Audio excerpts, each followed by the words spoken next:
اور پھر جو سپر رچ تھے، یہ جو سارے چوروں کا ٹولہ بھی اکٹھا ہوا ہے، ان کی کھانسی کا علاج بھی باہر ہوتا تھا۔ جن لوگوں نے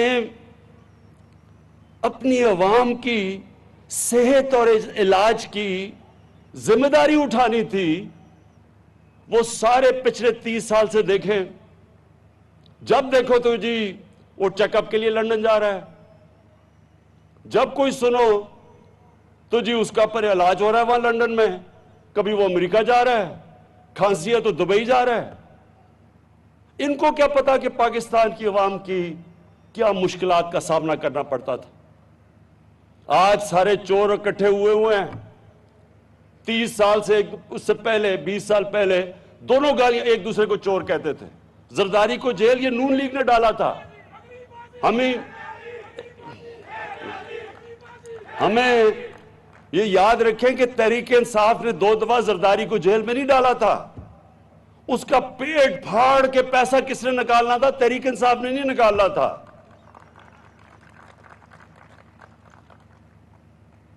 تو یہ لوگ جو 30 سال سے اس ملک پہ حکومت کرتے رہے ہیں، ان سے کوئی پوچھے کہ اس ملک کے بنانے کا مقصد یہ تو نہیں تھا کہ ٹاٹا اور برلا کی جگہ شریف اور زرداری امیر ہو جائیں؟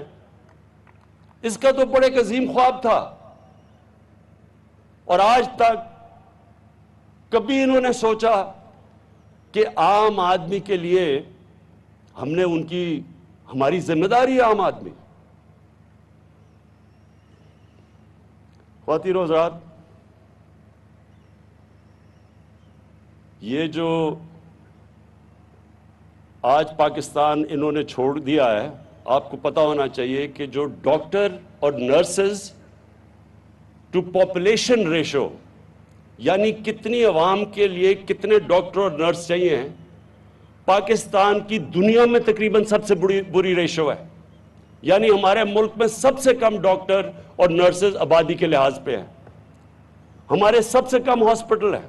جو ہاسپٹل ہیں بھی، آپ کبھی بھی ڈسٹرکٹ میں چلے جائیں، یا آپ فیصل آباد بیٹھے ذرا تھوڑے شہر سے باہر نکل جائیں، وہاں جا کے ڈسٹرکٹ ہاسپٹلز کا حال دیکھیں، وہاں کئی زیادہ تر نہ ڈاکٹر ملتے ہیں نہ نرس ملتی ہیں۔ وہ لوگ ادھر سے بھاگے آتے ہیں ڈویژنل ہیڈ کوارٹر پہ، کیونکہ وہ ہاسپٹل میں لوگ عملہ ہی نہیں ہے۔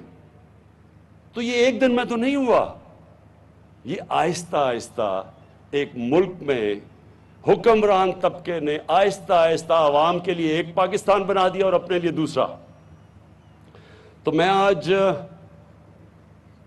پھر سے عثمان آپ کو اور آپ کی ٹیم کو خراج تحسین پیش کرتا ہوں۔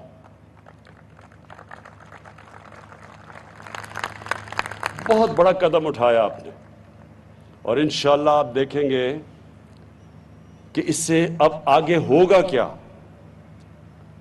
مجھے وہ سندھ کے اندر ایک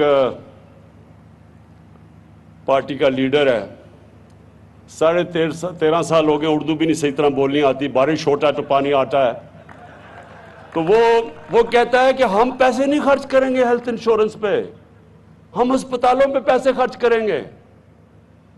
تو مجھے یہ بتائیں کہ 13.5 سال سے روکا کس سے آپ کو؟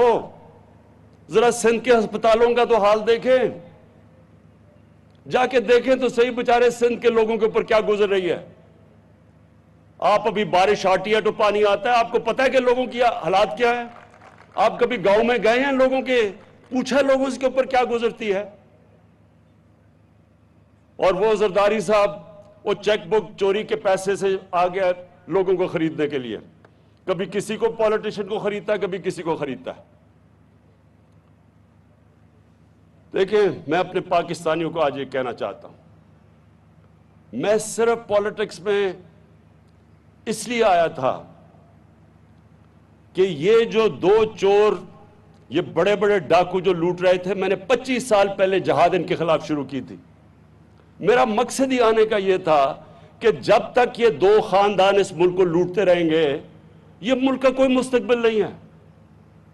جو بھی ملک کا سربراہ جب پیسہ چوری کر کے باہر پیسہ لے جائے، اس ملک کا کیا مستقبل ہوگا؟ میں نے تو دنیا دیکھی ہوئی ہے، میں نے تو مغرب دیکھا ہے، میں نے تو دیکھی ہے کہ خوشحال معاشرے کیسے چلتے ہیں۔ مجھے تو پتا ہے کہ یہاں ہم آگے بڑھ ہی نہیں سکتے تھے، نہیں تو میری طرح کے آدمی کو پالیٹکس کیا دے سکتی تھی؟ اللہ نے تو سب کچھ دے چکا تھا، مجھے سب کچھ میرے پاس تھا، نہ مجھے کوئی شہرت نہ پیسہ، کسی چیز کی ضرورت نہیں تھی۔ میں تو ان کا مقابلہ کرنے کے لیے آیا تھا۔ اور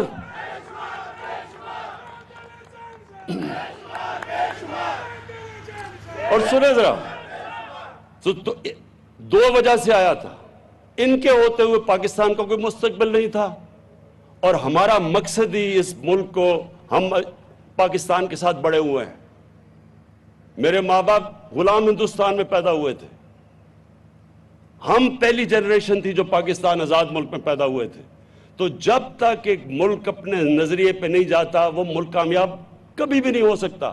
اور یہ ایک نظریے کے اوپر پاکستان بنا تھا، اسلامی فلاحی ریاست۔ تو ان دو وجہ سے آیا تھا۔ اور میں آپ کو ایک چیز بتا دوں کہ جتنا بھی میں نے دنیا اور ساری دنیا موقع ملا مجھے دیکھنے کا، یاد رکھیں ایک کامیاب اور خوشحال معاشرے کے اندر دو چیزیں ضروری ہوتی ہیں۔